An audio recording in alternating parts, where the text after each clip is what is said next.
Welcome to Flunking the Written, a fully spoiled Buffy the Vampire Slayer podcast in which two Uber fans break down every episode of the show. Join Kimberly and Megan every other Tuesday as they overanalyze each scene and discuss the Buffyverse at large. Now let's meet up with the Scoobies and get into this episode of Flunking the Written.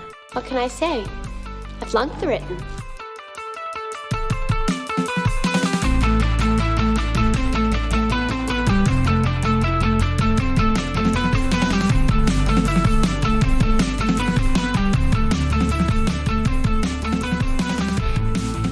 Alright, Kim, it is time to start our discussion of Bad Girls, which was written by Douglas Petrie and directed by Michael Lang. And the DVD blurb is, when Buffy's new watcher, Wesley Wyndham Price, arrives, Buffy takes off with Faith on a rebellious rampage that ends with the staking of the deputy mayor. Like, literally, spoiler town galore. Yeah, just everything. I was very offended when I read that one. Yeah, it's a good thing we're a fully spoiled podcast. Yeah. I really like sympathize with anybody whose first experience with Buffy was like just watching the DVDs because of the DVD blurbs, and even in like the menus, how many things are just spoiled throughout. Yeah, but honestly, anyone who's like becoming new to Buffy and watching it now is probably going to be watching it on a streaming service and not on the DVDs. Mm-hmm. Like, I still have the DVDs, but I don't think that I've used them in like 5 or 6, maybe even more years. I always do whatever streaming service is on.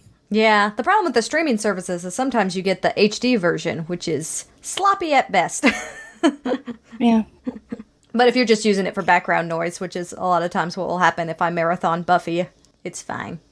Yeah. I've actually kind of enjoyed watching some of the HD versus the DVD back and forth, because it's been a little bit of a trip. Well, do we want to get started? I don't know. I figured we'd just sit here and stall, not actually discuss the episode. We start in the cemetery with Faith and Buffy getting knocked to their back and Faith questioning Buffy.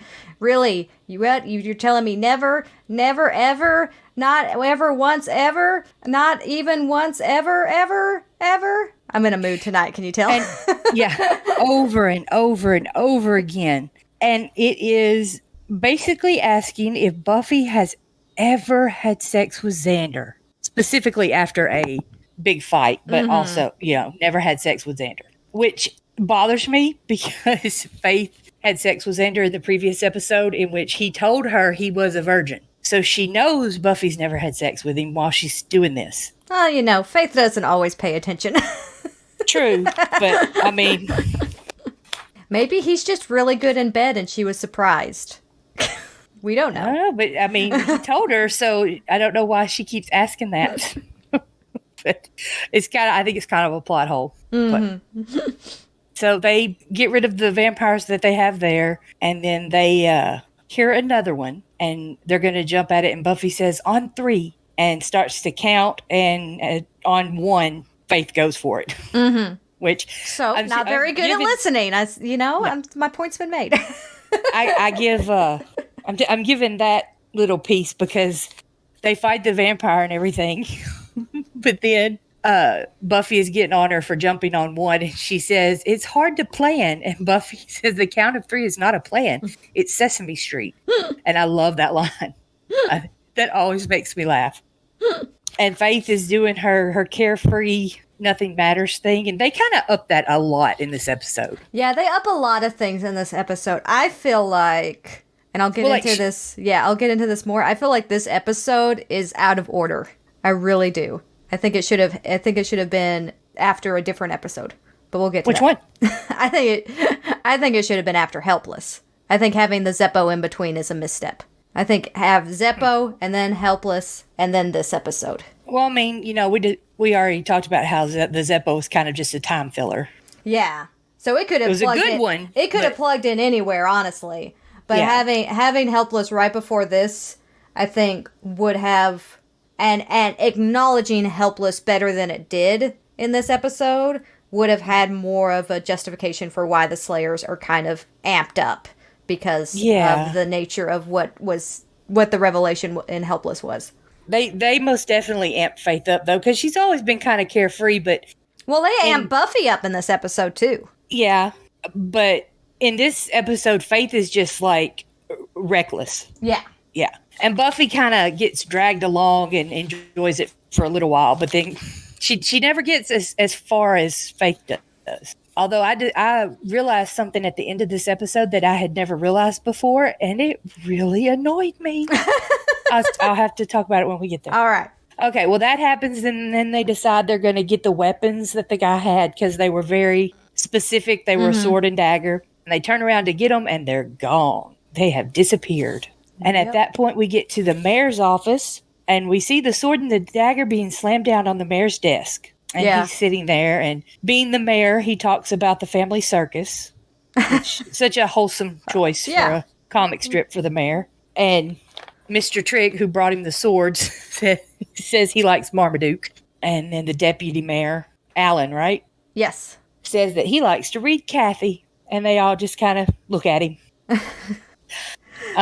They start talking about the swords. And the mayor says, whoever has these swords, let's keep an eye on them. Because we have a dedication coming up. And we can't have anything interfering with that. And I believe, I'm not completely sure, but I believe this is the first time we hear that there's a plan for the mayor to do something and not just, be a bad guy who's the mayor. Yeah, that's very possible. This is definitely amping it up. He checks off that list. And for some reason, I really felt like that list was in a previous episode, but I'm not sure if we ever saw the list or if we just saw him like marking on something. I don't know. We might have just saw him marking on something. But that list It probably has a new list every day because that was only like a day's worth of stuff. Yeah, I mean, that's... become invincible. You can do that in a day. He did, anyway. He did, yeah. But, like, I feel like this, like we've been talking about, this is the episode that really steps up the season arc. And, of course, having the mayor's plans kind of more come to the forefront. We hear some specific name drops in this episode that's going to be major to the season arc. But the moment that I just delight in so much, I love the performance given by the deputy mayor when he kind of suggests that maybe they should postpone the dedication, and Trick says, that I believe the mayor hates that idea, and the mayor actually stands and starts to walk towards him, and the speed at which he jumps out of the way when the mayor is walking directly towards him is just like mind-boggling to me. Like, it seems inhumanly fast. That's such a great performance. He's so terrified. But the mayor's just going to his, cabinet to pull out a moist towelette and clean his hands, because... Well, yes, because that's where you keep your moist towelettes. Yes.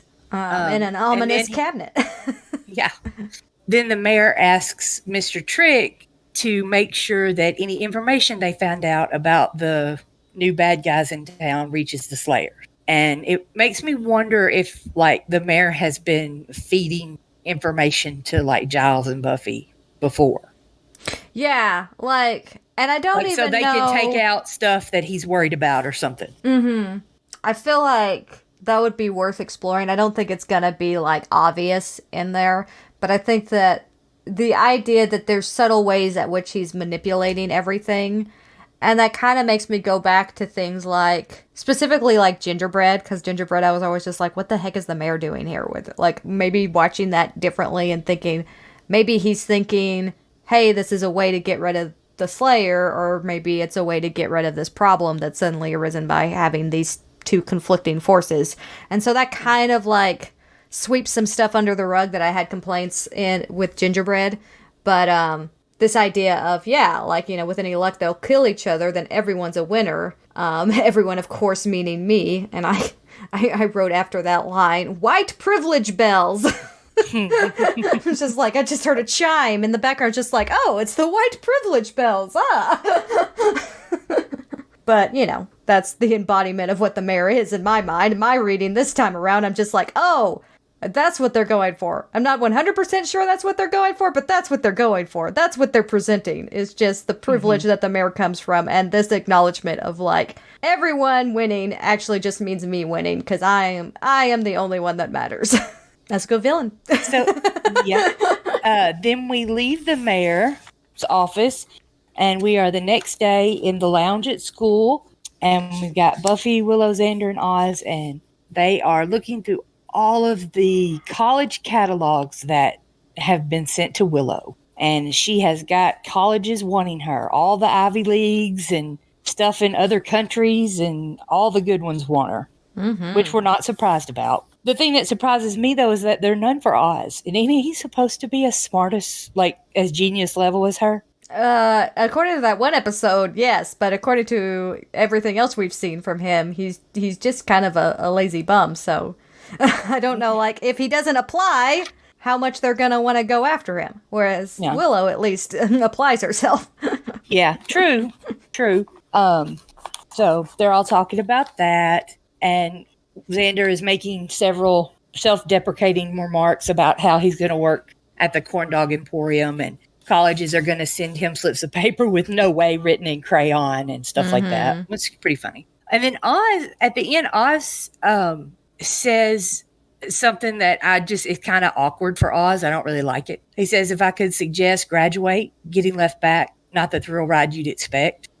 It doesn't really seem like something Oz would say to me. Yeah, I didn't have any problem with that line. I do like that they remind that there is that kind of awkwardness that maybe Oz is feeling, that he's repeating, like he's kind of reliving this stuff. Because perhaps he was thinking the previous year that he was going to be done, and then he just decided not to be done because Oz.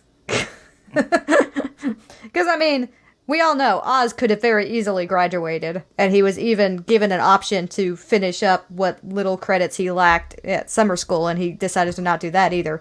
So, yeah, it was very much a decision that he made, but maybe after doing senior year a second time, he's just like, man, not my best decision.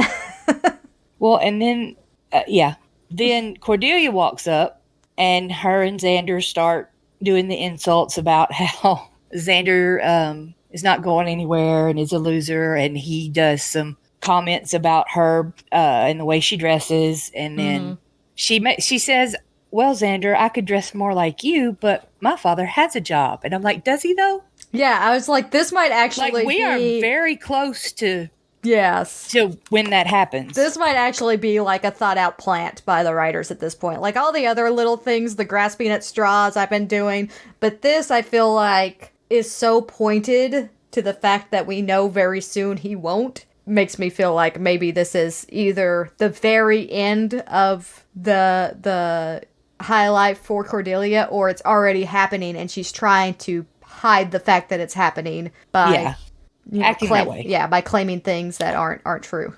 And then Buffy mentions she's got to pass a chemistry test that's coming, and Willow makes plans with her to study at Willow's house that night. And Buffy agrees, and then goes to check with Giles about something. And it is wonderful.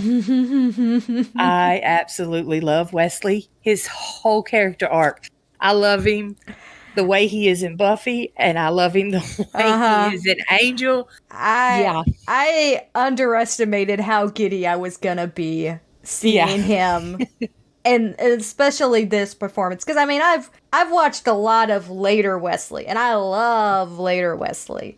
Oh, but it's been a long time since I've watched early Wesley, and oh my god, the giddiness at which I watched this performance was ridiculous. I was just overjoyed by the presence of this version of Wesley. It was so much fun. Yeah. And when Wesley and Giles or Wesley and Buffy are together, I think I'm just going to have to summarize everything, because if I do like I usually do and try to read my favorite parts, I think I would just read the whole thing. It's the scene. It would just be like a reading of the script. Well, and my general favorite vibe of all of this is that the show kind of puts forth this idea that Giles is the cool watcher, right? And Wesley's like the dweeby one, but also completely acknowledges that Giles was of a similar approach at the very beginning when they do things like he reads the early entries of his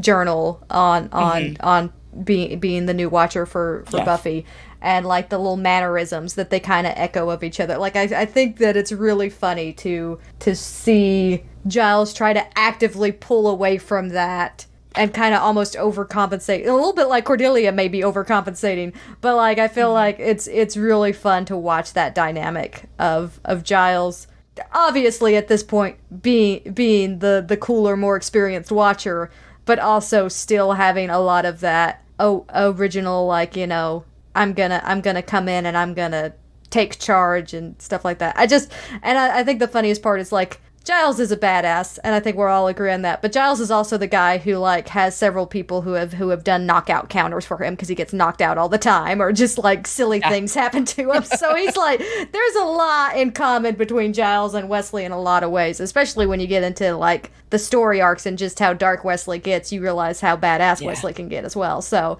it's just really fun seeing this specific moment in time where Giles is kind of like the cool one and Wesley's just falling over himself, and I'm just so happy. I actually wrote that in my notes. I'm so happy. My entire note for the whole first part of this scene is I love Wesley. So he's not too far off. So Giles and Wesley are talking about being a watcher, and Wesley mentions that he's faced 2 vampires under controlled circumstances, and seems to think that's a really big thing. And I just would love to know what Giles is thinking during that moment. He should compare stats with Riley. That's the match I want to see. No. So Buffy comes in and gets introduced to the new watcher, Wesley Wyndham Price.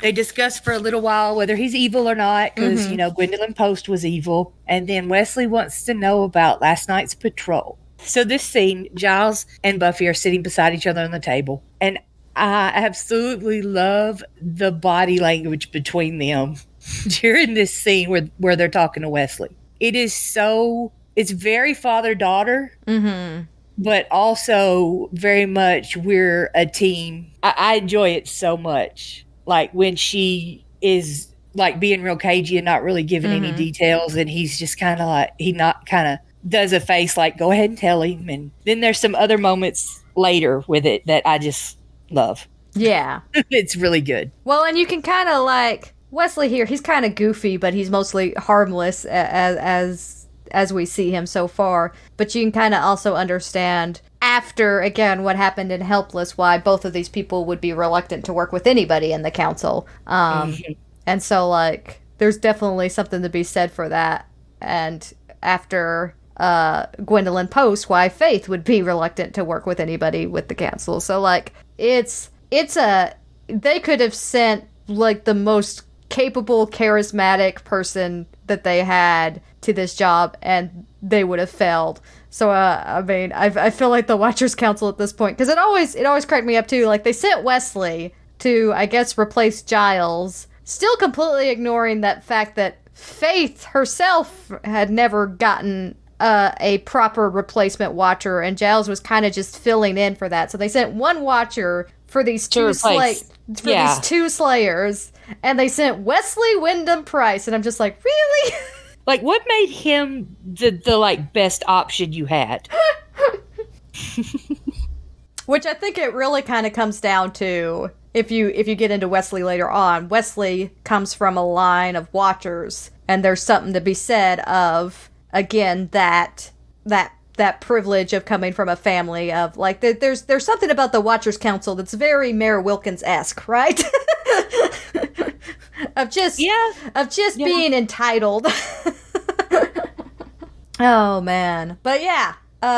So my favorite bit, and I actually kind of highlighted a lot of stuff here from Wesley, but when they start talking about the patrol the night before and how they faced off with vampires, and she mentions the weapons, and like Giles starts to say, like, it sounds familiar, and Wesley already has the book open and is able to recite pretty much everything verbatim from the book. And they act like they're like, oh, wow, what a dork. And I'm just like, that is super impressive. Yeah, I wonder on that too. I've got in my notes, how did he just know who it was? Well, and yeah. Later he says that he extensively researched the town. Yeah. And what a call, man. What a call. He is, even though he's, not very physically capable of dealing with Sunnydale, the amount of time he's done researching and the fact that he can just hear a description of a weapon and be like, okay, here's the bad guy, here's the history, and here's the stuff. He gets some stuff wrong. Yeah. But he just knew. And I'm just like, holy crap, Wesley. Yeah, it's very impressive. But somehow a lot of times you don't really see it because of all the annoying. Mm-hmm. But I like how because I think some of the disconnect, even though when I feel like when I'm watching through the Wesley story arc, there's ever a time I'm feeling like, oh, that's too different. They've advanced him too fast or something like that. I don't think there's ever a time like that. But there's something to be said of how did this guy get to the Wesley that we're dealing with in season 4, season 5 of Angel, that? How did that transition happen? But the fact is that even at the beginning here, while it's painted over with the comic relief paintbrush, there's some things in this little section here I'm just like, well, that's pretty impressive that he's able to just know that stuff from that. That takes some chops and some dedication that I'm kind of impressed by, honestly. But anyway, he says that he's not really worried about Balthazar because he should be dead, but he still would like to keep the amulet away from those who are trying to get it. So he orders Buffy to go to the Gleaves family crypt to fetch the amulet, and Buffy questions it, and he's just like, are you not used to being given orders? And that's when she says, whenever Giles sends me on a mission, he always says, please. And afterwards, I get a cookie. I love that. I love that so much. And I think this is probably the biggest father-daughter little shared grin that they have there, where they're just like, "Aw." Yeah, it's wonderful. Faith comes in, says new watcher, they confirm new watcher, and she's like, screw that, and she walks off. And Buffy's left wishing she had done that. And then Giles kind of nods at her, and she says, I'll go see if I can get her to come back. Buffy leaves to do that, and joins Faith walking across the schoolyard, and you can so tell that this was 90s, because these people who don't go to school there can just come and go as they please. A strange man that nobody knows is in the school just hanging out in the library. That would never happen now.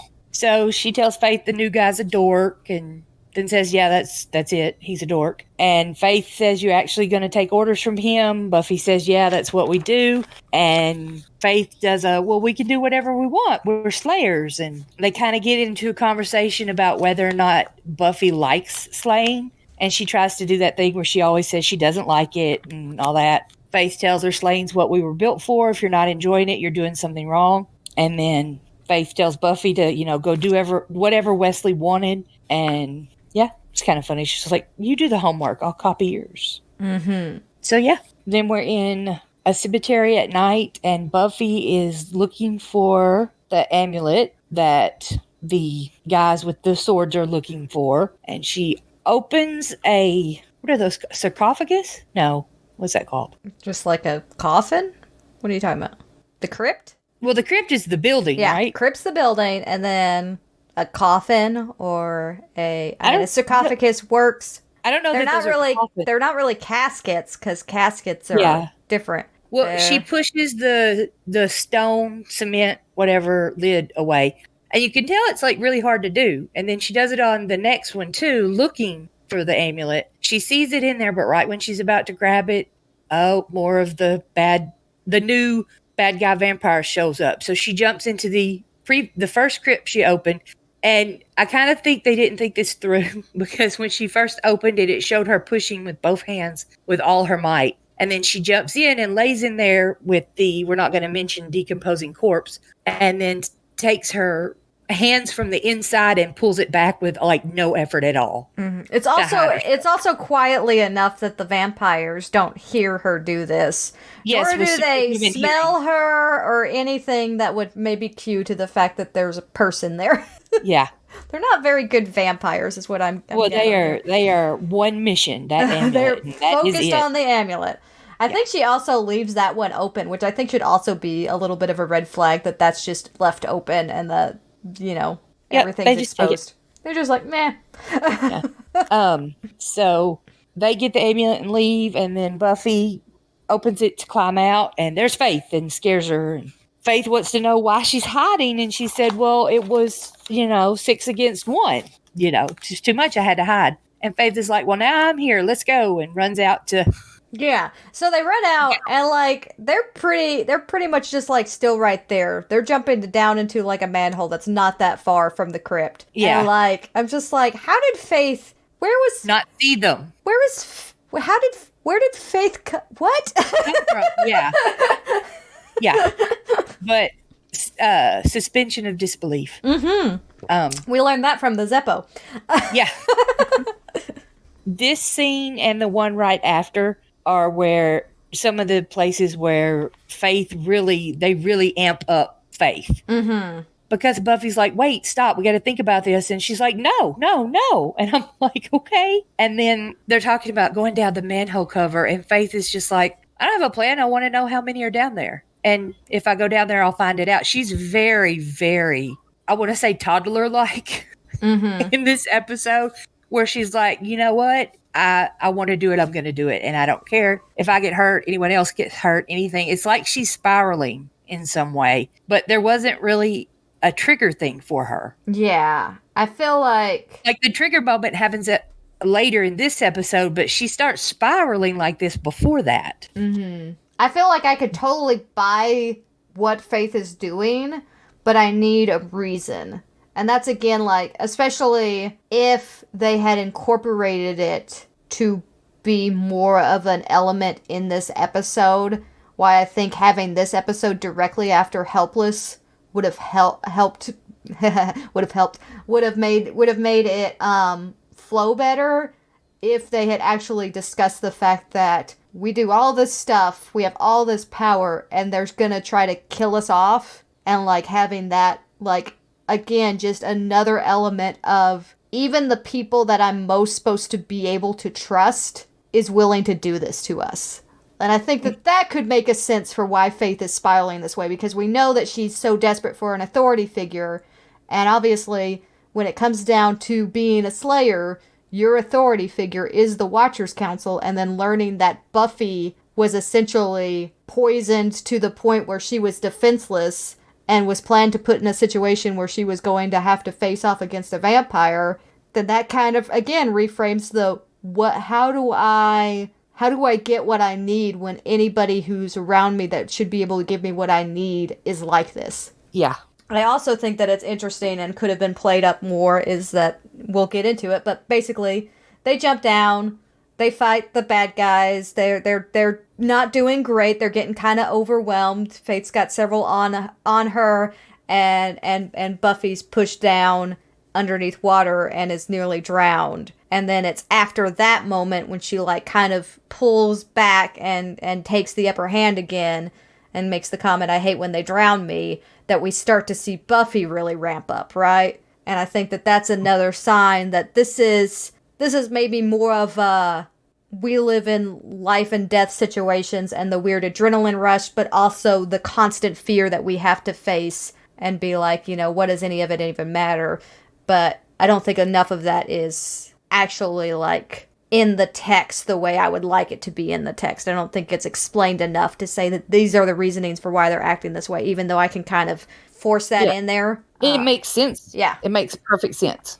There is a little bit right before that fight scene where Wesley's reading Giles's diary, and that's when he has the line, her abuse of the English language is such that understand only every other sentence. Oh, this is going to make fascinating reading. I just love that bit. But that's really all that is, and them just saying, oh, they're still out, and Wesley's being like, I'm not worried. And then, of course, the big fight happens, and when Buffy finally gets the upper hand again, and they both kind of take over the situation, and Buffy gets the amulet and everything, Faith says, tell me you don't get off on this, and that's when Buffy acknowledges and says it didn't suck. Yeah, basically. My problem here, when they are doing that fight right before they get finished and Buffy says didn't suck and everything, when she almost gets drowned, she comes out and she just, like, she starts kicking ass. She is, like, perfect fighting everything. And I've not, like, they always do that with her. Like, when it's a really, really close call, she always comes back, like, refreshed. I don't know, ready. In the script, it says that she's alive and newly baptized. Oh, God. What? I mean, it's funny. That's what it said. But she comes back and she just starts kicking ass. Every time there's a close call like that. So I just kind of think that out. Yeah, I mean, and I feel like maybe there's something to be said for that in like a more like, what is it like to be a Slayer, and where does the adrenaline kick in, and how does that work? Because we saw that when she actually came back at the end of season 1, she had that. She felt stronger. She felt more capable. Like she stated it plainly, and she very clearly presented that way, that she felt better than she did before after dying and coming back. You know, when we get to the end of season 5 and the beginning of season 6, it's a little bit of a different story. But there is something about that in these early seasons, or even as late, I mean, because even Chosen has that to a little bit, where she's down and like been stabbed in the gut and is bleeding out and seemingly just laying down and waiting to die. And then she's like, you know what? Screw this dying crap. I'm going to beat everybody up instead. Because that's what Buffy does sometimes. Yeah, it's every time like she has a close call and stuff. Yeah. But there might be like something to that, like that adrenaline that comes from that like supercharges her her slayerness. But I also like the idea that, again, after a near-death experience, she kind of acts reckless. And there's something specifically about drowning that's very triggering to that. And I feel like it's kind of funny that after this, we get like the wild dancing at the Bronze, and I immediately go back to like when she was bad and when she was dancing with Xander, and like just kind of some of the nods to the fact that this is a way that Buffy also copes with the idea of death, is just kind of letting loose and acting different than her usual self. So during the scene where Wesley is reading the Watcher Diaries and kind of making fun of how Giles used to be with Buffy, Giles says they should be back by now, or she should be back by now, right? Because again, we're just ignoring that Faith exists as a Slayer. And he says she should be back by now. And Wesley says say that. Holy crap. Maybe that she should be back by now. Yeah. Maybe they really just thought it was Buffy alone, because Faith kind of acted like she wasn't going to go, and maybe Buffy came back and said, I'll just take care of it. So maybe there's a precedent for that. Well, it's possible. But here's the other thing. Wesley says, nope, I have the mission being over in 2 minutes or whatever. And then we switch to turning in the amulet and explaining what happened and all that. But we are in the next day. So they never checked in last night. And like Giles and Wesley like just went home and had tea and went to bed. You see what I'm saying? Mm-hmm. She's there the next day at school, and she is telling them what happened. So, and that she got the amulet. So she never checked in with them, but they were worried about her. Yeah. It doesn't make sense. But anyway, the next day, Buffy is like, yeah, your nearly extinct cult was very much out there last night, and Faith and I fought them. And Wesley gives her some advice, like Wesley does, for a bit. Perhaps there are a few more than we'd anticipated, but I'd expect you'd be ready for anything. Remember the 3 key words for any Slayer: preparation, preparation, preparation. That's one word 3 times. And then Buffy remembers she has a chemistry test. As she's leaving, she tells Giles that she's got to talk to him. And Wesley does this big production about how I'm your watcher, and you don't talk to Giles. Only thing you need to discuss with Mr. Giles is overdue book fees. And Buffy turns to Giles and says, "We'll talk." Giles says, "Of course." There is a piece that was cut out here that's in the script that is just amazing. Oh, okay. So Buffy says, "We'll talk." Giles says, "Of course." And then Buffy says, "About the overdue book fees." And Giles says, "Should have returned them on time." And she leaves. And it's little, but I so wish I could have seen their expression on their face and their body language when they were doing that little exchange, because it would have been so good. Yeah, casual wink from Giles or something like that. Yeah. They would have played it up. Yeah. Should have returned them on time. Then Buffy leaves and Wesley's like, "You're not helping." And Giles says, "I know. I feel just sick about it." And I'm like, Betty Giles. It's Betty Giles. Yeah. And then Buffy is in the classroom to take her chem test, and I've got lots of notes on this. I mean, I just basically have like, God, Buffy's super annoying. Well, yeah, she is. Buffy is very annoying here. She's talking about how into it she got last night, and it was wild, and she connected with something in herself and everything. And Xander, she says, "I don't think I'm explaining it well." And Xander's like, "You're explaining it a lot, though." And like, that makes me mad. Like, yes, Buffy's being annoying, but talk to her. Listen to her anyway. She's your friend. She listened to you about all your stuff and everything. I mean, listen to her. And also, she just got there. Like, she just left the library to go directly to the chem test. So it's not like she's been talking about it anymore, but that setting, that conversation. And they act like she's been, talking about it for 3 days. It kind of annoys me when he says that.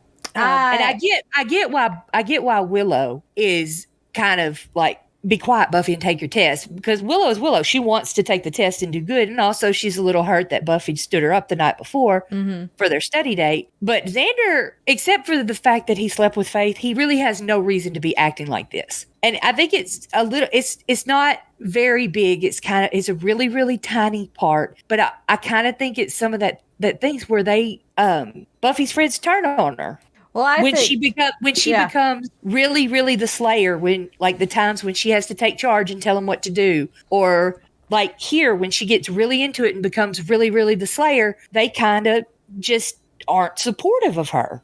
Yeah, and I think that there's a precedent. I do give you that she was really annoying, though. Yeah, she is. Like, she is. It's truly, like, I mean, and like she, like Sarah Michelle Gellar plays it up. Like, she really. Oh, yeah. It's like that uncontrollable. It again is very childlike, right? When you're like, have a kid that's constantly telling you how excited they are about something. You're like, that's nice. Okay, why don't you go play? And then they're just like, but no, there's this other thing. And then like this thing. And then this thing. And you're like, okay. But the kind of like weird all over the place this season has been, if you look back to like Faith, Hope, and Trick, and how amped Willow and Xander were about Faith. And now Buffy's like really amped about like this connection that she has with Faith. And now Willow and Xander are completely over it. You have that moment. But I think there's a precedent for when Buffy becomes more in tune with her Slayer side, her friends pull away from her. I think there's something that is consistent with that throughout the series. That when Buffy becomes more like embracing that more I don't know what's the word I'm looking for, but like, in the true expression of Faith, that right, that that grunting she gets more connected to it. Yeah, she kind of has some disconnects with her friends, and that's kind of like some of the isolation of the Slayer aspect, right? Like, in being the Slayer, she is ultimately isolated from her friends. And like, this is just like a little representation of that, and I don't think they meant anything big about it, but there is something to be said about that. And I think going back again to Helpless, I did not realize how much I wanted to intertwine this episode and Helpless, but even in that episode, when she's thinking, oh, I'm losing my Slayer powers, there's a moment where Willow's almost excited for her, right? Because she's talking about, this could be a really good thing for you. And they kind of cut away from that before Willow gets to talk about it more. But there's something to be said about the idea of, for Buffy, it's exciting and it's a rush. But for them, one, like she said, they can't understand. But two, she's talking about like life and death scenarios here, which is something they deal with all the time, but also she's talking about it like it's exciting and it's fun to do that, and it's kind of it's a different vibe from Buffy than we're used to experience. Mm-hmm. I agree 100%. So, there is a little eye twitching from Xander that Buffy recognizes anytime she mentions Faith's name. He gets a little eye twitch, which is a nice little nod. And Buffy kind of plays off of it a little bit. And then she finally realizes that maybe she needs to settle down and focus on the test. But, Faith's there, knocking on the window, saying, "Hey, girlfriend," and drawing some sexy stuff on the window. There's nothing going on here. That's maybe a subtext for something else. Nothing like that happening here. No, nothing. And Buffy kind of just decides that, yeah, this test that it was super important the day before, it doesn't actually mean anything now, and she's going to sneak out the window with Faith and run off. And they're going to go fight a nest of vampires. And you're like, what? What's happening? But she runs out on the test that she needs to graduate. Mm-hmm. Even after Oz's advice, she just, listen, Oz is like a wise sensei. Listen to him. So then we get these great little cuts where it's like, Faith says that she found a nest, Buffy says has potential, and then you see them break into the nest, and they're all excited. Rise and shine, it's your wake-up call. Stakes at the ready. They're going to take them all out. It's going to be a great fight scene, and then it's a hard cut to them dancing at the bronze. Okay. This scene where they jump through the window and everything is like, it's the best. It's wonderful. And then the scene where the two of them are standing there with the light behind them in the window, I want that, like a poster or something. Mm-hmm. I want to find that image. And I actually, when I was preparing for this podcast by like reading this and everything, I actually started searching to try to find it on like some kind of merch. Just because I love that image of the two of them. Yes. Yeah. I couldn't find it. Oh, man. Yeah, it's great. And there's actually several shots in this that are, in my mind, especially for Faith, iconic shots. There's some iconic Faith shots in this episode. And yeah, that's a great moment. And I love that you have this build up to this fight, and then you have the release of them dancing at the bronze. We've got Chinese Burn by Curve playing, and it's just like high intensity, just crazy music going while they're just all over the place. There's some guys getting in on the action. Angel's just kind of awkwardly standing to the side being like, ooh, what are you doing, Buffy? But Buffy notices him and runs over and like jumps up, like leaps up to him with no abandon at all. And I'm just like, whoa, this is different, Buffy. Yeah. And she's very much not like Buffy. Yes. When she talks to him at first. But then he kind of grounds her away from her and everything. Yeah, and I like the way that Angel kind of just like not being super unfriendly, but just putting up those barriers and making her understand, and also going back to Balthazar and talking about the fact that he may not be dead and all of that, and going through that conversation kind of grounds Buffy, right? Yeah. And there's something that's really nice about, like, this is one of those moments that I really like stopped and was just like, wow, as much as I have been like Buffy and Angel aren't my favorite ship of the show kind of person, this scene here I think really sold Buffy and Angel for me. Like when I was really watching this, like the way at which they work together in this moment, and the way that he grounds her so quickly from like that crazy, I'm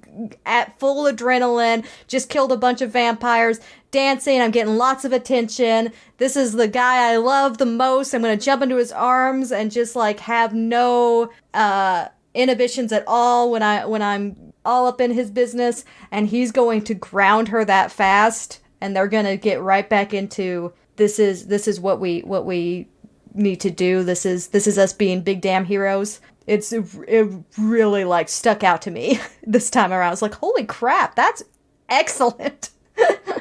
Yeah, it's really good. And then Wesley comes in, and it's even better, because Wesley's here. And this is our first time seeing Wesley and Angel on the screen together, and I had so many feelings. I mean, yeah, because it's Wesley and Angel. So many feelings. Yeah. And later something happens where I tell you, they knew, I don't know when they exactly knew that they were going to give Angel his own show, but it was before this episode. Oh, yeah.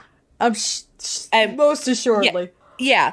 I don't know if they had already decided Wesley would be moving to it or not, but yeah. Oh, man. The fact that Buffy like automatically realizes that Wesley is carrying the amulet around, takes it from him and just tosses it to Angel. Mm-hmm. And Angel's just like, okay. Anyway, they decide what each one of them's going to do. Obviously, Angel's going to take the amulet and Buffy's going to do a little recon on Balthazar. And they both get up to like leave, and it's really a kind of break moment. Mm-hmm. And Wesley is like, okay, guys, Balthazar is dead. Am I the only one that remembers that? And they just ignore him. Yep. Kiss goodbye and, go their separate ways. Mm-hmm. And Wesley's left there in the like wondering what's going on. Yeah. Buffy goes to get Faith off the dance floor. Oh, God. I'm so happy with this scene. This is such a good scene. I'm so happy with it. I don't understand why I love it so much, but I love it so much. It's just like these characters and these relationships working as well as they do. And then you have Wesley, who's just like this, like, trying to be controlling force, but just completely can't control anybody around him and has no way of... Well, and almost every scene, and I know every scene that has Buffy and Giles in it and Buffy and Angel in it, they are so coordinated, working together, that you can just see they're a team, they belong together, all of them, and Wesley's just there to mess things up. Yes. Oh, it's so good. This is like peak. This is peak, especially like Buffy Angel. This is like peak for me. Like this. Yes. This scene, I was just like, holy crap, I had no idea how much I was into, like, when they work together well, they work together incredibly well. Like, just beyond anything that I realized without, like, really focusing on just how coordinated they are in this moment and how just sweet and understanding this whole scene plays out for me. I'm just like, oh, I love it. Oh, God. And then we get Balthazar. And I just, like, who thought this guy up? Who thought this up? Oh, this episode was going so well, too, wasn't it? Until this happened. And you're just like, wow. I will never be able to forget that. So, anyone who hasn't seen the episode in a long time, I will remind you that Balthazar is the very large, very fleshy demon that just exists in a giant pool that constantly has to be moisturized. and okay, so he's like a really gross Jabba the Hutt. Mm-hmm. Yeah, like he makes Jabba the Hutt. He makes Jabba the Hutt look good. Right. Yeah. I appreciate that the actor was willing to just be like, I'm going ham. I see fear and remorse and the pitiful look of faces that cry out for mercy. But what I don't see is what I want to see, and that's my amulet. I appreciate that the actor is just like, you know what? If this is what I'm playing, I'm just going to be like real shouty and real obnoxious and really embrace the idea of this silly demon that I'm playing. Like, abomination. Abomination. The abomination. But like, especially when it gets to his powers, which are basically just him force pulling people to him and then like holding them in place, and just like the special effects aren't great. There's not a lot going there that looks particularly menacing. He just kind of he's stationary, but he kind of moves his arms a little bit, and then people kind of get pulled towards him, and he's just like, "Ha ha! I've got you now." So anyway, yeah, he wants his amulet, and he ends up, I guess, can you kill a vampire by snapping the neck? Is that something that you could do? It kind of implies that he does. But it doesn't turn to dust, does it? We don't see it turn to dust. We don't hear the sound effect. So did he just snap the neck and then left him on the floor? Because, I mean, I'm sure it's still very, very painful. And, I mean, in a way that makes it more menacing than him just killing him. Like, snapping the neck and just leaving him to heal is pretty harsh. But then apparently Vincent, which is like, you know, his version of Luke, like his right hand, he decides that he's gonna task him with it. He says, "Let me tell you what I want to see." He does the mahahas just like that too. We cut outside to see Faith and Buffy kind of scoping it out. And Faith's like, we can just take him. And Buffy's still like, I think we need more firepower. Faith calls him Jacuzzi Boy, which is, I guess, a way to describe him. And looks across the street to see like a sporting goods store, and is just like, well, this is just too good. And so they go over into the store and start stealing the weapons. Faith finds a crossbow and some like, I think she grabs like a pair of nunchucks at one point. It's like, what are you gonna do with those? And also, why are those like here in this store? Yeah. But they start getting equipment. Buffy's a little hesitant at first, but then Faith convinces her by saying, "Hey, we're Slayers. We could just take stuff because we're Slayers, right?" And then Buffy's like, "Okay, I'm getting it." Yeah, she joins in on that a little quicker than I think Buffy would. Yeah, I get it. It's obvious now. You've explained things so perfectly. Mm-hmm. But then, you know, the cops show up, which one is odd because they're cops. But also, they decide to introduce themselves by giving a warning shot. And I'm just like, whoa, dudes! Yeah, that's a weird thing. Wow!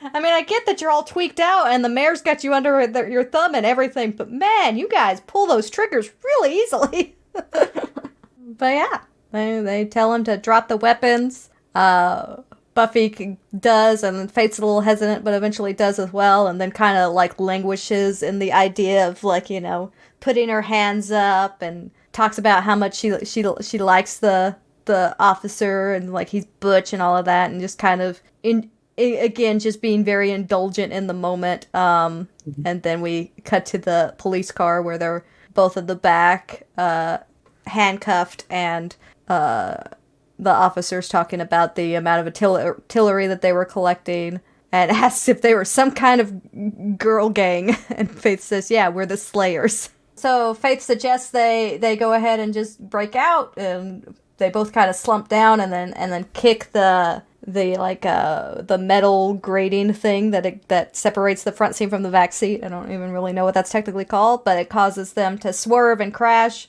and then them to get out. And again, Buffy's kind of like, we should call an ambulance, and Faith's like, no, we just got to get out of here. They're fine. Someone else will take care of it. And so they get free of the cuffs and run off. And then we cut to the next morning at the Summers house. And Buffy is getting the paper and wanting to see if what they did last night was in it.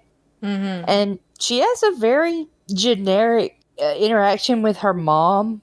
I didn't really get anything out of it. Yeah. I don't know if you did. Like, I don't realize what the point of the scene was. It's an odd thing to just kind of wedge Joyce in this episode and not have some kind of payoff. But I kind of agree with you. It doesn't really do anything other than show that Buffy's kind of come down, I guess. She's no longer riding the Faith train, and she's kind of been like, okay, we may have gone too far last night, and we may need to cool it a little bit, and it kind of shows that. I will always appreciate the line, though, that the waffles only don't have calories if she makes them for Buffy, and that's mom logic. I appreciate that a lot. that as a mom, it's absolutely true. And also, if they don't finish their food and you finish it for them, like half a waffle or whatever, that doesn't have calories either because, it wasn't your food. Yeah, I completely get it, and I support you. So we cut to the mayor's office, and he's just such a great guy. Look at him getting a picture with the Boy Scouts, and nothing at all to question Disturbing. about this guy. Yeah. And He's a very wholesome bad guy. yeah, he is. I like him a lot. So he's finishing up with the photo shoot, and then they're kind of ushered out as quickly as possible so that they can close the blinds and allow Mr. Trick to come back out. And it's the mayor, Alan, and Mr. Trick again, just doing their general random talking about stuff that doesn't really have much to do with anything at first, where mayor's just like, oh yes, those Boy Scouts, they're the backbone of America, those little guys. And then finally he asks about the Illuminati, which I don't think we've mentioned at this point, but that's the name of the sect that worships Balthazar. Yeah, I was trying to figure out, why it was called that. I didn't really catch anything to make that make sense. Yeah, I think they just say it earlier when Wesley's being super impressive, and he's just like, I know all these things, and I'm just like, oh, I love you, Wesley. So I was too overwhelmed with my love for Wesley to really pay that much attention. Yes, of course. But yeah, and then he opens like a cabinet, and then Vincent is just there. And jumps out at him. Yeah. Anyway, so he rushes the mayor. Mr. Trick knocks him out, and the mayor is unharmed. And Mr. Trick is thanked, and then he himself is makes the comment of, why do they always gotta be using swords? It's called an Uzi, you chump. Yeah, and he was only called a chump because it was primetime TV. Yeah. You could tell Mr. Trick wanted to say something else. Yeah. So the mayor does at least point out that it's odd that he's there, and he questions Alan directly about it. And Alan is very nervous at this time. And the mayor's just like, we just need to try to keep things secure. And then tells them to go ahead and lock Vincent up. And this is when Trick is like, he wakes up, he's just going to try to kill you again. And the mayor's just like, yeah, I expect he will. And so something's about to happen. Something's about to happen that might involve immortality. Well, I didn't pick up on that yet. So. Yeah. So we're back with Balthazar, and he's talking about how noble Vincent was. And he had courage, and he had honor, and I have jack to show for it. So, screw all the rules. Go get me the Slayer, or bring me the Watchers, and bring me the Slayers, and yeah. So I'm a little confused because Balthazar seems here like he understands that it's the Slayers and the Watchers that have the amulet, which is supposedly what he wants, I guess. But then Vincent was sent to the mayor's office. Yeah, see, I have a theory. I'm wondering if what your theory is, because I have a little bit, like just little pieces, but we'll get to that, I'm sure. If your theory comes later. If your theory comes now, go ahead and mention it. No, it comes later. Okay, all right. So there's things. It's connected to something. It's connected. All right, cool. We've got connecting tissue going on. Anyway, so yeah, he sends off the vamps to go after Watchers and bring them to him, and he says to find the Slayers and kill them and kill everything that gets in your way. That's his rah-rah speech for the moment. Yeah. And then we have another kind of little quiet scene with Buffy and Willow in Buffy's room, and Willow's giving her this protection spell that's finally come together, because we've been talking about this protection spell for a while now. Yeah. She's got the stuff ready for it and is giving it to Buffy. And Buffy's kind of a little standoffish, and then talks about how Willow shouldn't be risking her life and shouldn't be coming along with her to patrol and fight evil and all of that. And it just kind of it's odd because I feel like it echoes a little bit of the weirdness that we had with Xander and the Zeppo, where just like he would be there and they would allow him to be there, like, but like there's another scenario where Buffy's telling Willow at this point that it's too dangerous for her, and Willow's just like, yeah, but like I've done this sort of thing before. Yeah, like that conversation makes no sense to me, because Willow was literally helpful in the last episode. Yeah, like in she was much more dangerous situation. Yeah, she was one of the people that they were like, yeah, she needs to be involved. And now, like, this situation, Buffy's like, nope. And again, if you did the Zeppo first, then Helpless, and then this episode, I think that again would make more sense. Mm-hmm.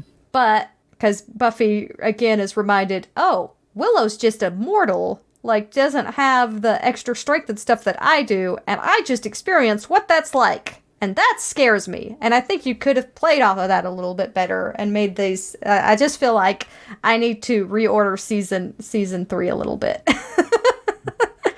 Just slightly. Just flip a couple episodes. Oh.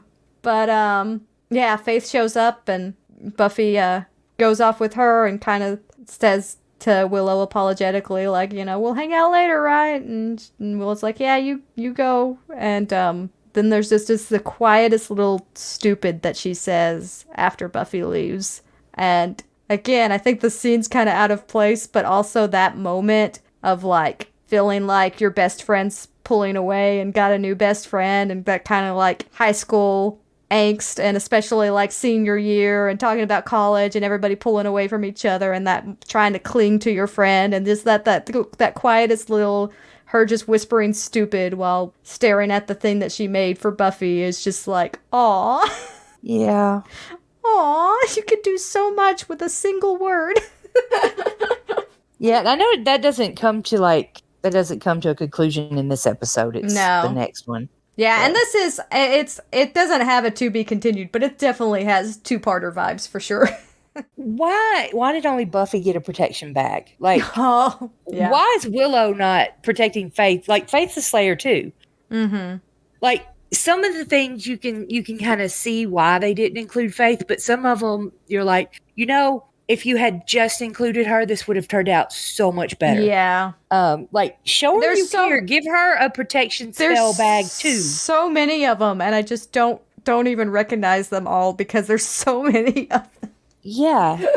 I mean, Faith probably would have been like, I don't need that, and thrown it back in your face. But, you know, she's the Slayer. She's a Slayer too. Mm-hmm.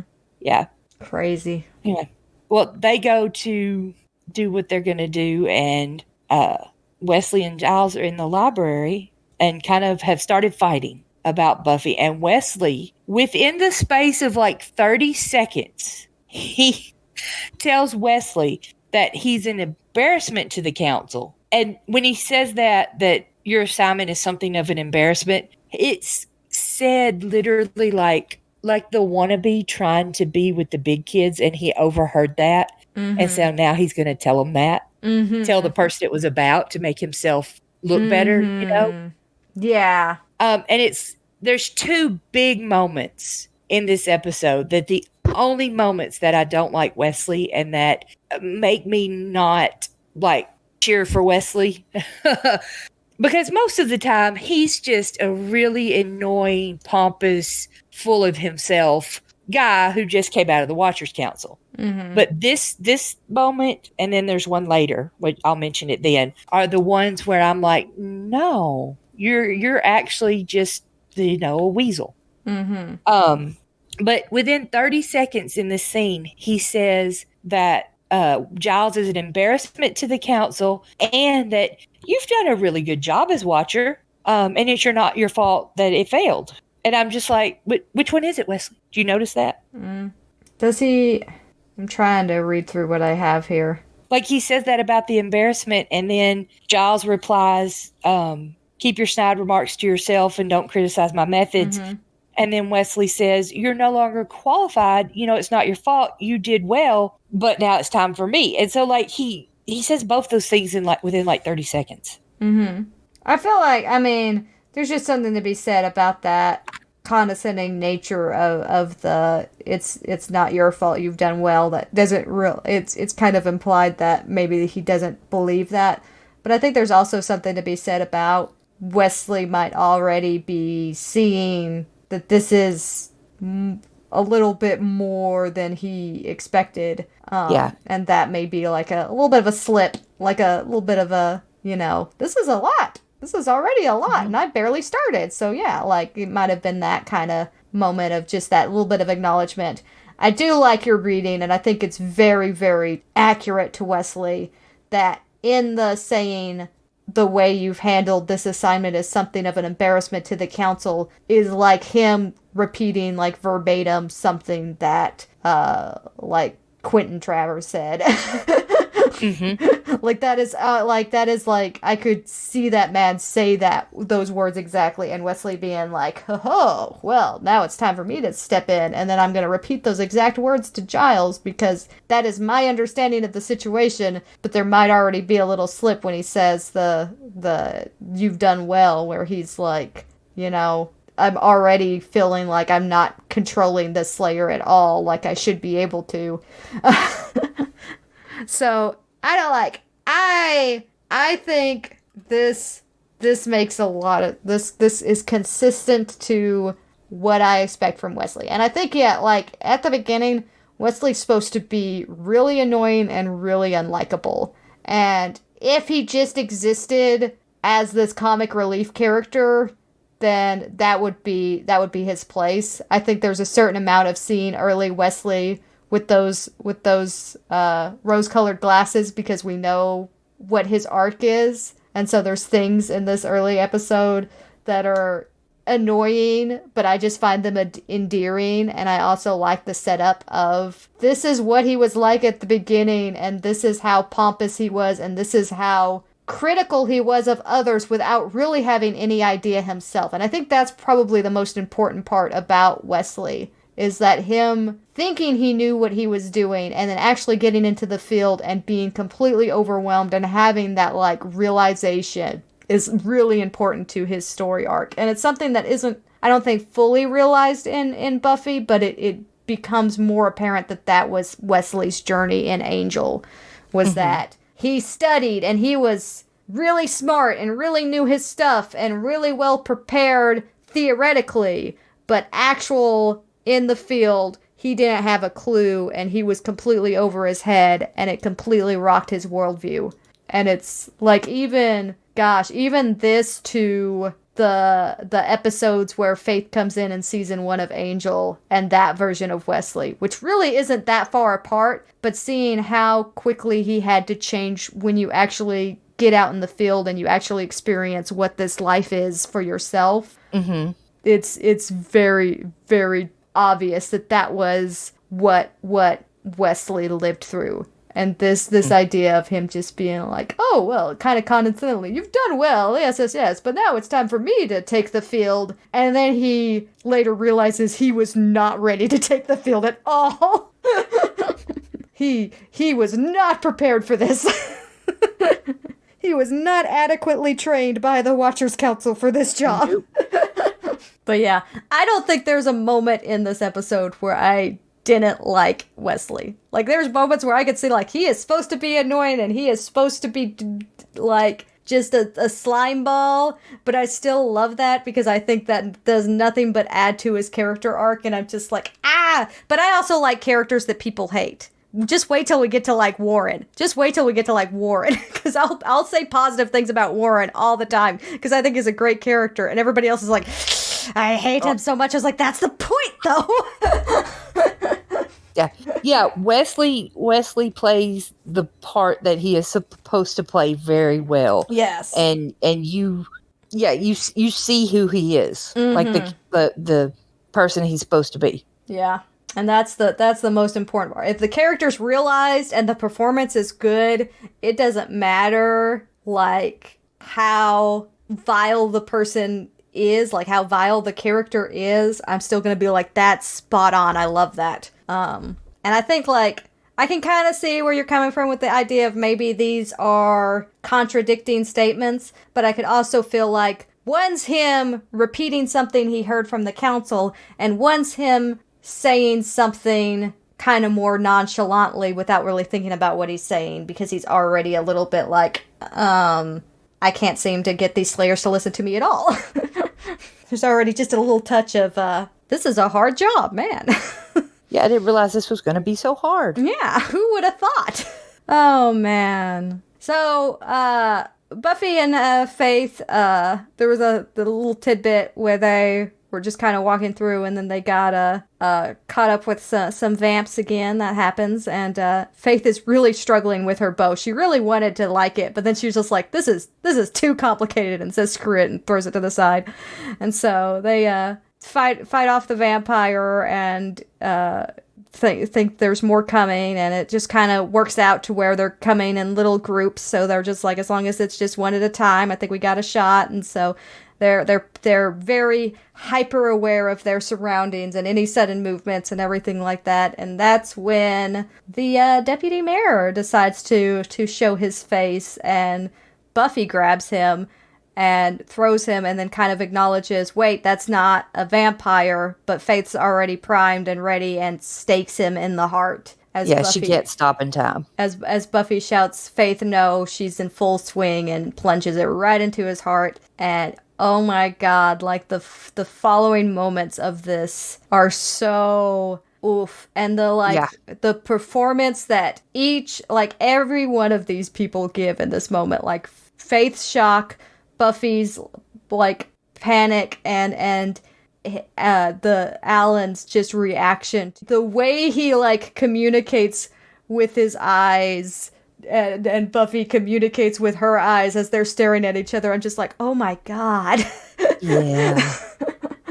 It's incredibly heart-wrenching scene. Yeah. And they all do it well. Oh, it's so good. Oh man. But yeah, like Faith has staked a guy. Not ideal. Buffy is kind of like, we gotta call 911, and just like telling him not to move. It's going to be okay.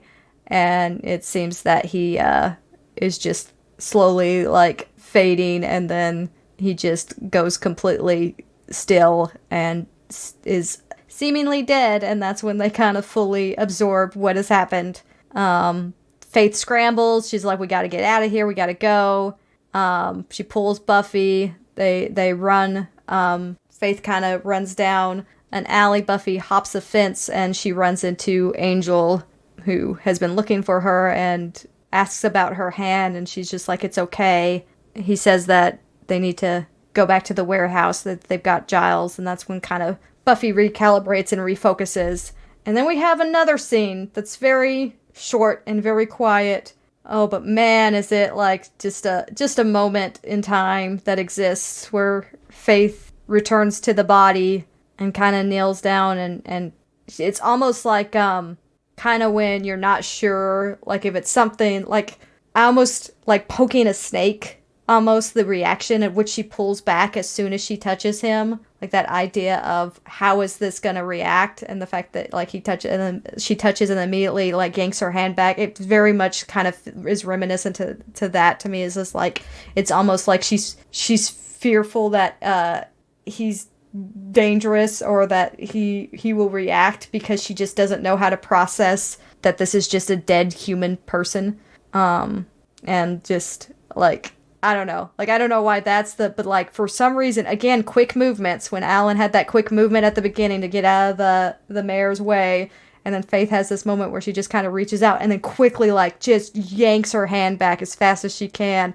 There's something about that's like a really subtle choice in the direction that I think makes the scene for me. I agree, and both of the Slayers did a really good job acting in this. But now that this has happened, here is my theory.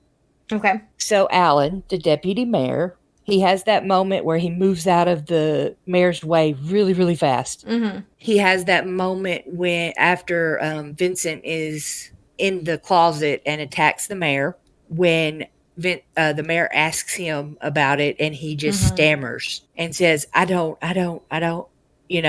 Then Vincent is actually in the cabinet, and had to have had help getting there.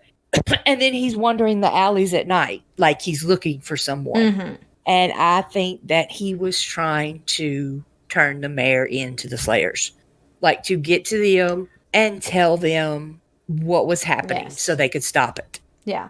And for some reason, I had it in my mind. All the evidence points to it. Yeah. For some reason, I had it in my mind that was even, maybe not 100% confirmed, but more alluded to, that he was out specifically looking for the Slayers. Is it? I don't remember exactly. Like I said, it's been a long time since I've watched season 3. But I feel like if not explicit, there's definitely another little tidbit at some point where it suggests that he was looking. Now, it may not say why he was looking for the Slayers, but it, like, specifically he was out looking for them. But he may not. It could also be that if they seem to be relatively close to the warehouse, that maybe he was trying to go back there to get more of them to go after the mayor.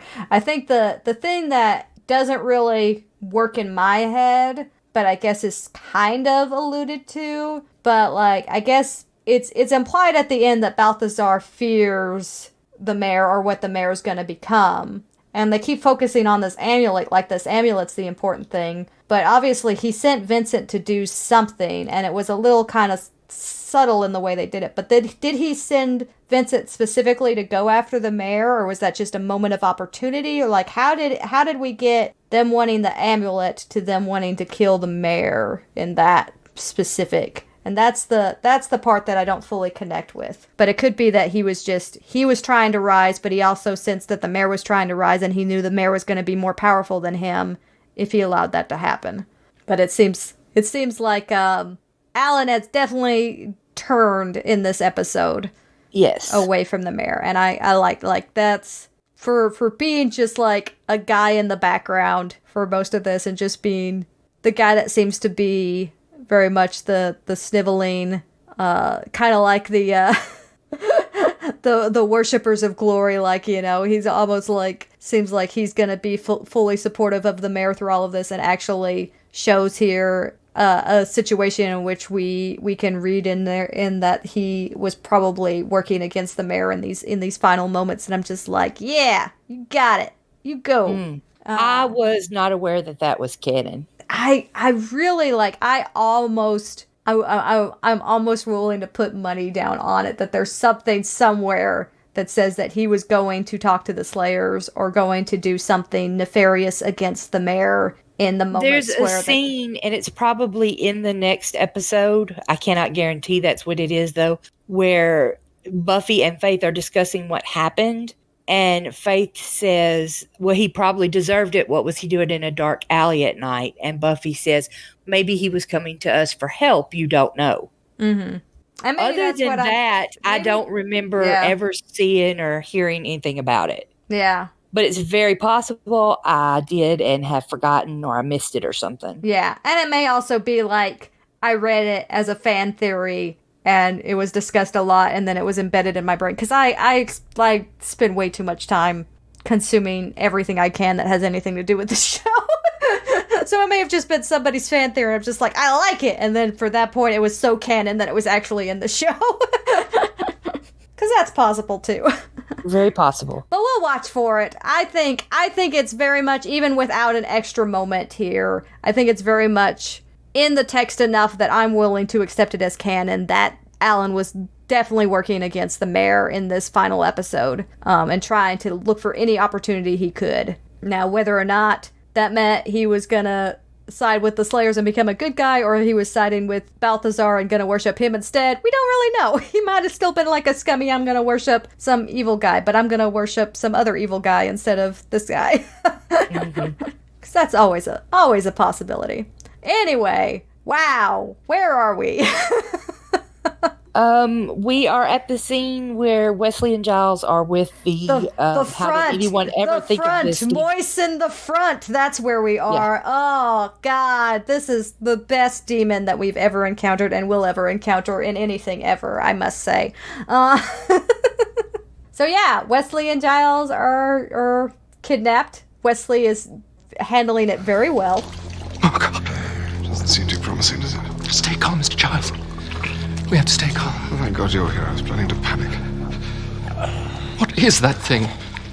That be your demon, you know, the dead one. No need to get snippy. During this scene is the second moment Okay. that makes Wesley into not a just we don't like this character because he's But actually, immature and yeah. he needs to grow up, but actually bad. Actually a member of the Watchers Council. Let's have it. Yeah, like actually a bad, we don't need to trust this guy. Mm-hmm. When he is talking to I know what his name is, Balthazar, but like he needs a better name. Steven needs a better name.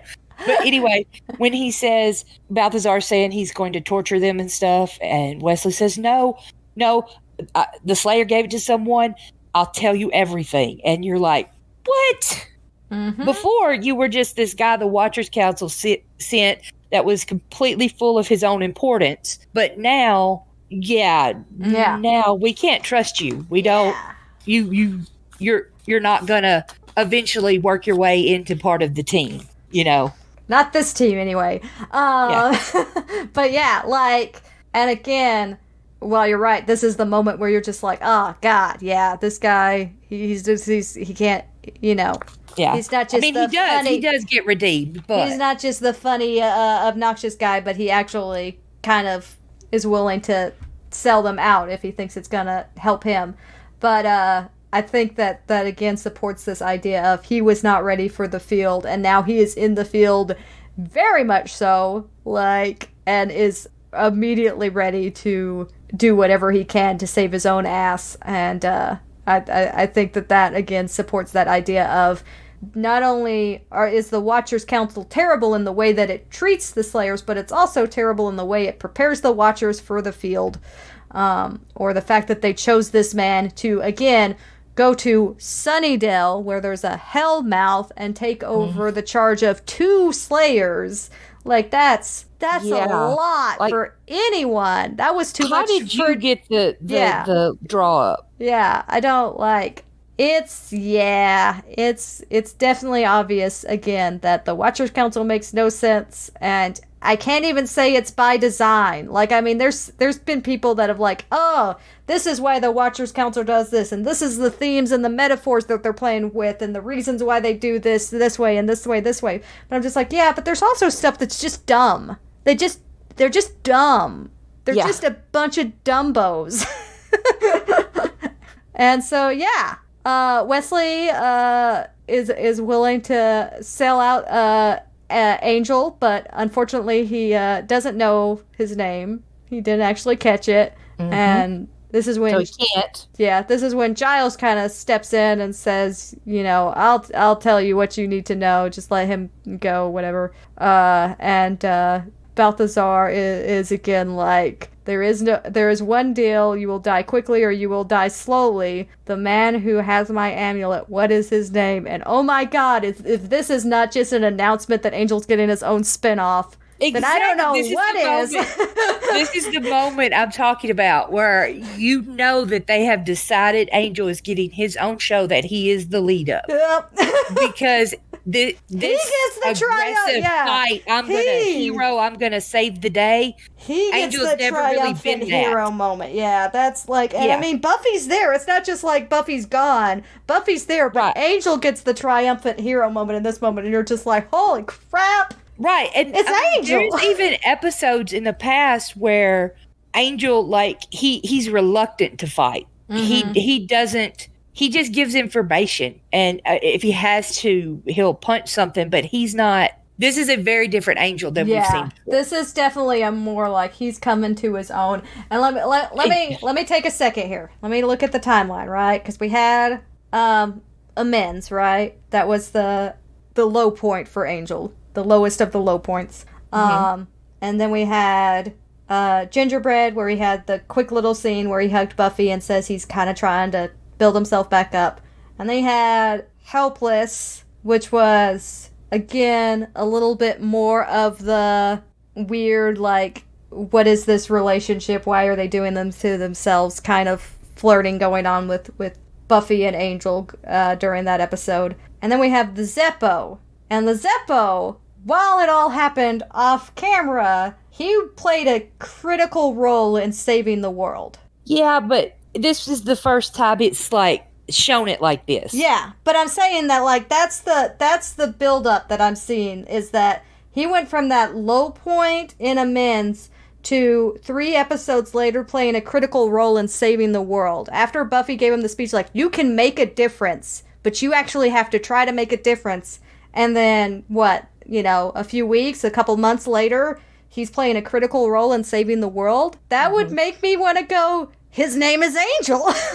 Yeah. That would be a more self-assured. And I just think overall in this episode, like he's felt different. He's felt more, I think, one, aware of the imminent, I've got to pull myself away from Buffy that's coming. Because I think that's a little bit more obvious in the earlier scene as well. Is that while he's being very respectful and they're working really well together, there's also something about him that's being very like, we can't be too close. You keep trying to get closer to me, and I'm going to keep trying to pull away a little bit and keep some distance between us, because that doesn't work anymore. Yeah. But like, even though it's done as such a like funny off-screen thing, it's mentioned that he played a pivotal role. He was going to risk his life and nearly lost his life in an effort to save the world. And something happened that left him in a state for several minutes that had Buffy worried that he was going to die. And I'm just like, yep, he's pulled away from that headspace that he was in Amends.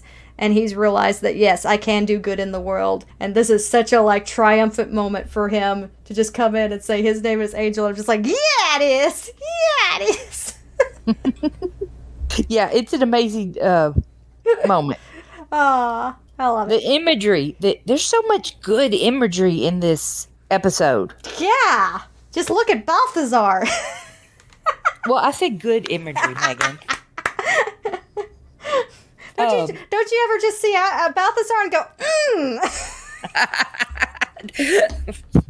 No. Okay.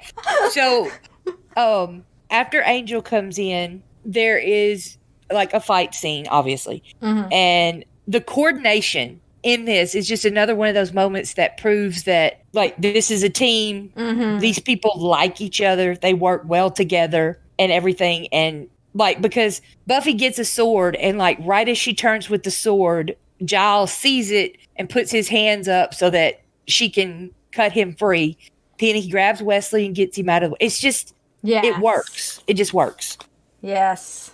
This is a team that have been working together for long enough to fully recognize it. And then that this is a moment, I don't think there's anything in this fight scene that shows this, but this is also like one of our first real moments of Giles and Angel coming back together as a team. Because of course, again, the episode before had some off-camera stuff and we knew that they worked together, but we know the place in which Giles and Angel exist, and the fact that they're here fighting side by side again and kind of moving forward on that relationship as well is another little nice hint that we're moving forward with these characters, that we're taking them new places, and we're not going to dwell on the past as much. It's just yeah.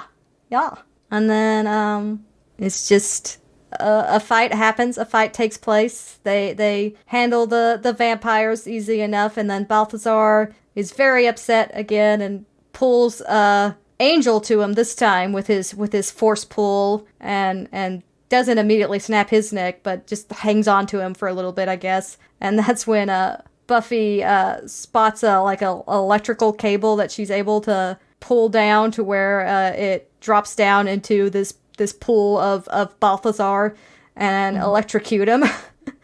And he kind of turns red, and at first it kind of seems like he's dead, but then he comes back to say his parting words is like, Slayer, you think you've won.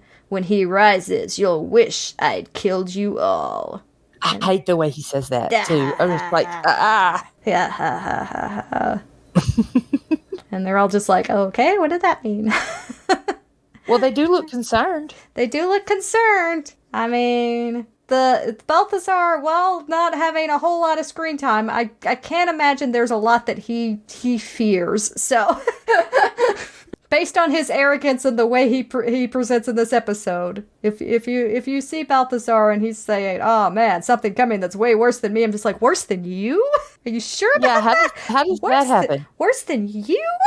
So, Mayor Wilkins. Yes. He's doing his little dedication, chanting the chant, doing all the things. And finishes up and then just kind of again very nonchalantly just like, I just don't understand why Alan would miss this. Poor Alan. Poor Alan. Trick asked if it worked, and the mayor's just like, well, let's find out. And so not only does he encourage Trick to open the gate, but he gives the sword back to Vincent before he does. And Trick's just like, okay. And so he opens it up. Are you sure? He opens it up. Vincent immediately plunges into action and splits the mayor's head in two. And again, in a beautiful effect that could only be created in the late 90s, his head seamlessly stitches back together, and we kind of see this weird, like, very not normal internals going on in the skull.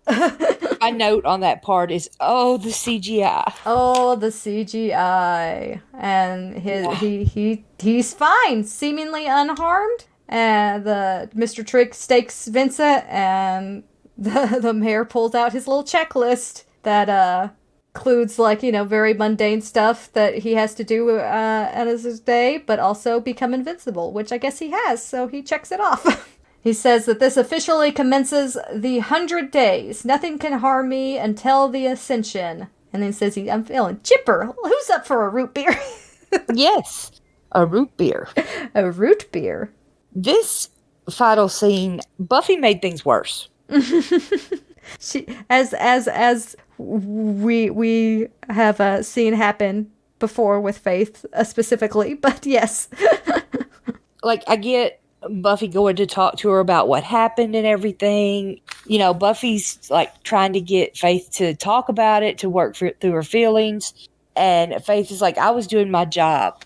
And here, Buffy says being a slayer is not the same as being a killer. Mm-hmm. Okay, so that's true. That was not what needed to be said. It was not the right time to say that. And you were there too, Buffy. Yeah. Like, I feel like when Buffy says that, she is not taking the partial responsibility that is hers. Yeah. This was something that both of them did. Yeah. And I think the show tries to, because she has that Faith no moment before, like, she realizes before Faith does, and it has that moment. But Faith was just, they were both ready to attack anything, and Buffy did attack first. Like, she grabbed him and shoved him, and in that moment realized, oh wait, this is just a normal guy. Faith had but she was also closer. Yeah, Faith had not had her hands on him, and saw that Buffy was being defensive and aggressive towards this person, and was ready to take the person out. And I think that there is, like, a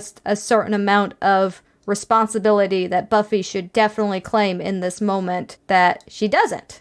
And yeah, and the fact that it's very much framed like Faith is the killer, Faith is the one responsible, again, is just another way that we've failed Faith in this story.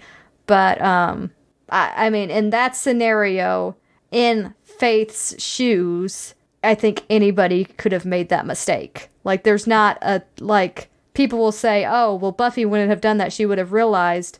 But if the situations were reversed, and it had seemed that Faith was attacked, and that Faith shoved the guy away, and then Buffy went into stake, I don't know what would be the cue that would make Buffy not do that. And I know that there's going to be a comparison later, and this is kind of the show's way of explaining, quote unquote, that Buffy would have reacted in time, is that when she goes to stake Vamp Willow in Doppelgangland, Willow shouts Buffy no, and Buffy catches herself in time. And that's such a different scenario, though. Like, I just don't know if that's like the show's way of saying for sure, like, oh yeah, if the roles were reversed and Faith had shouted, Buffy, no, Buffy would have caught herself in time because she's more level-headed. I'm just like, this episode proves that Buffy can definitely go off the rails in a moment's notice if she has the desire to. So I don't know, but yeah, I agree that this is not the way to approach this with Faith. This is definitely setting her up for more failure by Buffy being a little bit superior, a little bit accusatory towards Faith, like Faith is solely responsible in this moment. Yeah, she totally makes things worse. Mm-hmm. Now there is like some moments where she does like talk about like, you know, we'll have to deal and stuff like that, but then it gets to the crux of it when she just says it very pointedly and says that you don't get it, you killed a man. And that's when Faith, of course, responds with, you don't get it, I don't care. But that is a moment of taking ownership that it is Faith solely responsible for killing this person. It's not, you don't get it, we killed a man, or we're responsible for this man's death, or, you know, anything that takes any ownership of the actual act itself. And yeah, that's a situation where Faith is just done giving a crap. And like, I don't know, I think like for some people the turn that Faith makes is a little jarring, but at the same time watching this and knowing that, one, they didn't have this fully planned out for Faith to have this exact arc when they introduced her, but two, like the amount that's actually planted in there that really shows just how desperate Faith is for support and how little support she actually gets. I'm just like, yeah, I get it. I get why Faith would turn. Makes sense to me. So that's that episode. We'll get more into that. It is revealed in that also that Faith has disposed of the evidence, or at least thinks she has, but she's says she's weighted it and dumped it, and the body doesn't exist, and is seemingly fairly comfortable with that. We'll get more of Faith dealing with the aftermath of that in next week's episode. Consequences. Man, I am so hyped for this arc finally coming together. I've been waiting for this episode for a while just because I knew that this was the beginning. I did not realize just how damn good this episode is, though, for so many reasons beyond just the, all right, we're getting into this arc that I've been waiting for. This episode is, I mean, Balthazar's not withstanding, this episode is way, way better than I remembered it being. And I remembered it being a good episode, but I did not realize just how good of an episode it was. Yep, I love the introduction of Wesley and the new hero, dark avenging hero, Angel. That big damn hero there. That image, though, when they jump through the window, I want that on something like a print or something so bad. Yeah, there's some really good. Yeah. There's some really good, like a book cover or a mouse, anything that I could keep and reuse. You know? Awesome. All right. Well, this has been our podcast, and we thank you all so much for listening. And bye. Bye. That one was fun. I've been in a mood tonight.